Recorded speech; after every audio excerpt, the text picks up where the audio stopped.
Champions know that seasons will change. It may not change as fast as you want it. So you invent a skill. Skill number one is to look unto him. Every time you are confused about life, stop looking down. Look up. Looking up is a skill that only champions know. Did you hear what I said?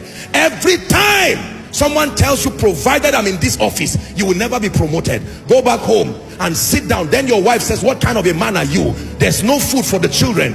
And sometimes the devil says, get a knife quickly, kill yourself and rest. Look up. Look up.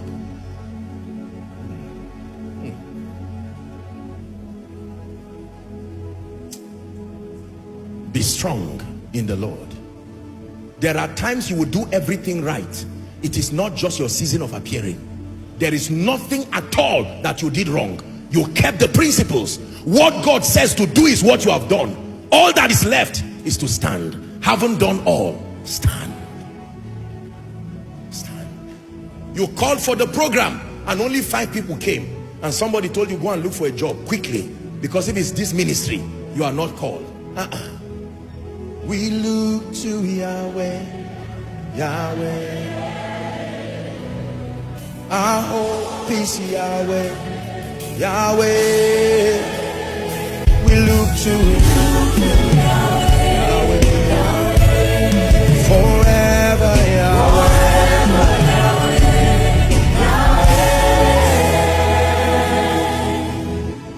I remember many years ago, we lost one of our precious daughters in this house. Wonderful lady. She was a leader. And I traveled down to go and see the people to comfort them. I was so sad about what happened. I went for a retreat for 3 days.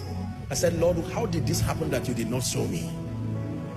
How did I sin against you? Is something wrong with my spiritual life? Have I backslidden? What happened to my eyes that I did not see this? And afterwards I drew comfort in scripture. And when I went, we met her mother.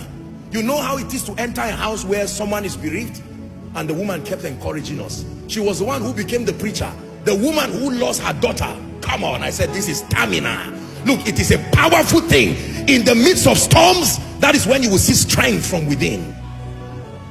How do you lose your precious daughter?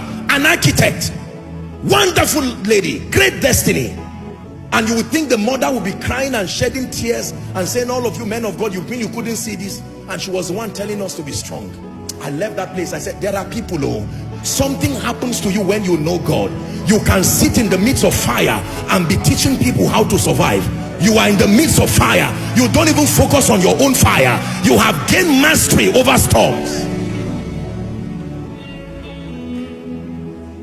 The staying power is derived from knowing God.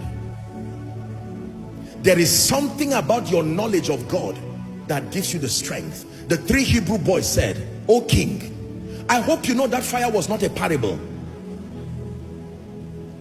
Has a gas cooker burnt you before? Or stove or electric stove or anything? It can burn you and the scar can remain there for days. Here is a king who is about to throw Shadrach, Meshach and Abednego in fire.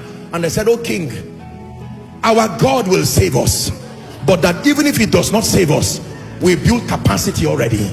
We have come too far with him. How do you go back? Generals don't go back. Even if it's at the instance they die with honor in battle, they don't run away. In the military, you are charged when you run away from battle. No, civilians do that. Warriors stand and they face with valiancy until they win. Until they win. Until they win. Until they win. You can weary that financial problem. You can weary that health problem. When you look like a victim, it will help you, make you take away that victim mentality. God does not raise victims, he raises victors.